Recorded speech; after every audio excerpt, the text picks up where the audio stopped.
இன்னங்கானது மணியை அண்டு விடும் தாமரை எனக்கு ஒரு முட்டி ஆமாம் அன்னவர் மேல விழுந்து எனக்கு ஒரு முத்துமணி அந்த முத்துமணி அந்த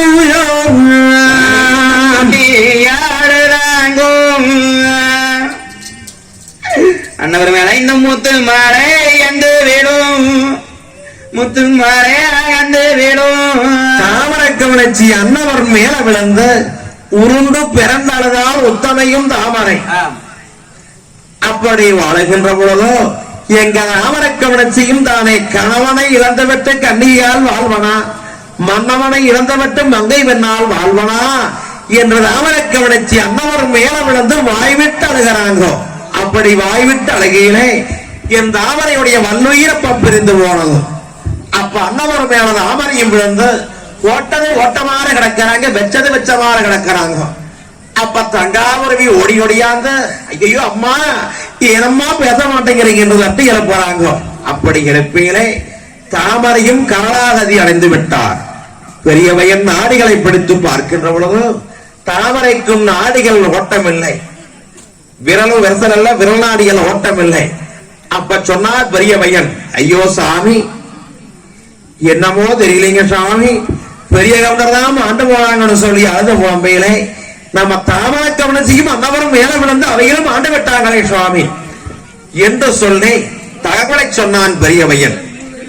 இது கேட்ட தங்கன் தனிமையிலானவர்கள் ஐயோ தாயற்ற வெள்ளையா நாங்க தவைக்கிறவனு சொல்லி அழுத போகிறாங்க. இந்த தகவல் அப்ப காட்டு தீபோல வளநாடு முழுவதும் பரவதும் காட்டு பண்ணாடி செல்லிமுத்துக்கு ஒன்று ஓடி ஒடியாந்தார். ஒடியாந்து பொன்னாமல சாமியானவர்கள் பட்டத்துக்குரிய மன்னர் அல்ல, சபத்தை எல்லாம் பார்க்கக்கூடாதுன்னு சொல்லி பொன்னரை அப்புறப்படுத்தினாங்க. அடுத்தபடியாக கோலகடி சங்கர் தானே ஒரு உரம் அழுது புலம்புறார், கங்காபுரமை ஒரு உரம் அழுது புலம்புறாங்க. இப்படி எல்லாம் அழுது புலம்பிட்டு இருக்கின்ற பொழுது இந்த இறந்து போன தகவல் நாடு முழுவதும் பரவுதும். அடுத்தபடியாக இது யாருக்குடைய ஆலைன்னு சொன்னா பாச்சலவர் பங்கும் பங்காளிகளை போய் அழைத்து வர வேணும். பாச்சலவர் பங்கும் பங்காளிகளை கூட்டி வந்து இவர்களுக்கு சீர்வாங்கானது நடத்தி வாய்க்கட்டு கைக்கட்டுகள் கட்டி நடுவீடு கடத்த வேணுமோ என்று சொல்லி இந்த வளநாடே அப்பத்தானே நாட்டு மக்கள் எல்லாரும் தவிச்சுக்கிட்டு இருக்கிறாங்க. அடுத்தபடியாக வீரபாக சாம்புகன் பாச்சலவர் சென்று பங்காளிக்கு ஒன்றை கூட்டிட்டு வந்து குடிப்பிள்ளையாக கொண்டு வந்து இவர்களை வீடு கடத்தி அழுது புலம்பக்கூடிய நிகழ்ச்சி அடுத்தபடியாக ஆரம்பம்.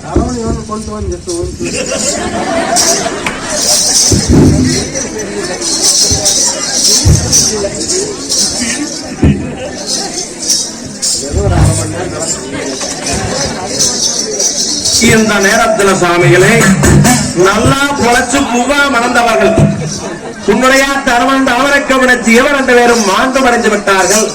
ஆனால் தருமனும் தாமரையும் வாழ்ந்த அருமை என்ன, வாழ்ந்து வந்த நேர்த்தி என்ன, அப்பேற்பட்ட காராள சாமிகள் மாண்டும் அடைந்தார் என்று சொல்லி தகவல் அறிந்து கீகரை மேகரை 32 பாளையத்து மக்களானது வந்தப்போ வடநாட்டு மாளிகளை சூழ்ந்து இருக்கிறாங்க. என் காராம் பறிச்சு பெற்ற காரடியன் வீரபாகன், கொங்க பறிச்சு பெற்ற குளமாத்து வீரபாக சாம்புகன் ஒரு சீக்கிரமாக பாச்சலூரிலே வந்து பங்காளிக்கு அவர்களை அழைத்து வர வேணும் என்று சொல்லி சோழாந்தோட்டியுடைய மகன் வீரபாக சாம்புகன் அப்போ பாச்சலூருக்கு வருகிறார். பாச்சலூரிலே வந்து பங்காளிக்கு அவருடைய வீட்டிலே வந்து ஆனால் சுவாமி வடநாட்டை ஆண்டு வரக்கூடிய உன்னுடைய தருமன் தாமரைக்கவனிச்சு 22 பேர்கள் பாருங்க சாமி.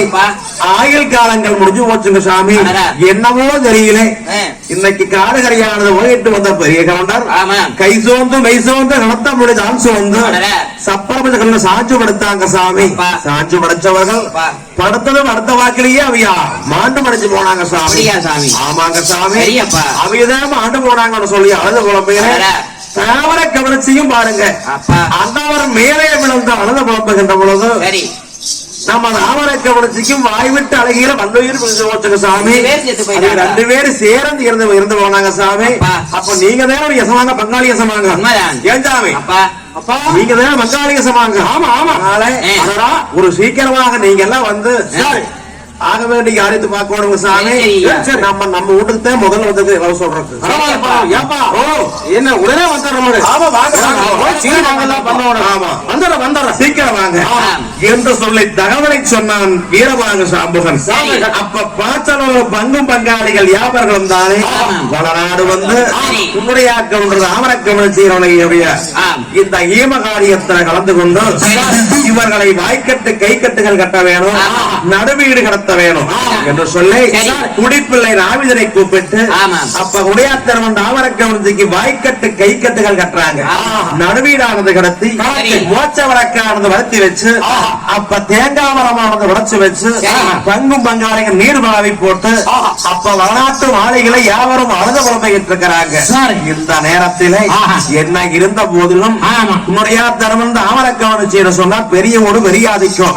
அப்பேற்பட்ட காராளசாமிகள் மாட்டு விட்டாங்கன்னா தாமரையோ மணியங்குளத்துல இருந்த மங்கை வெண்ணால் தாமரை மணியங்குறிச்சிக்கு தகவல் போய் சொல்ல வேணும். இந்த வளநாடு முழுவதும் தானே. ஆனால் நாட்டு மக்களுக்கெல்லாம் தகவலை சொல்ல வேண்டும் என சொல்லி இன்னும் பண்ணையத்து மாதிரிகளை கூப்பிட்டு அப்ப தாத்தி விடுறாங்க இரவு சொல்றாங்க.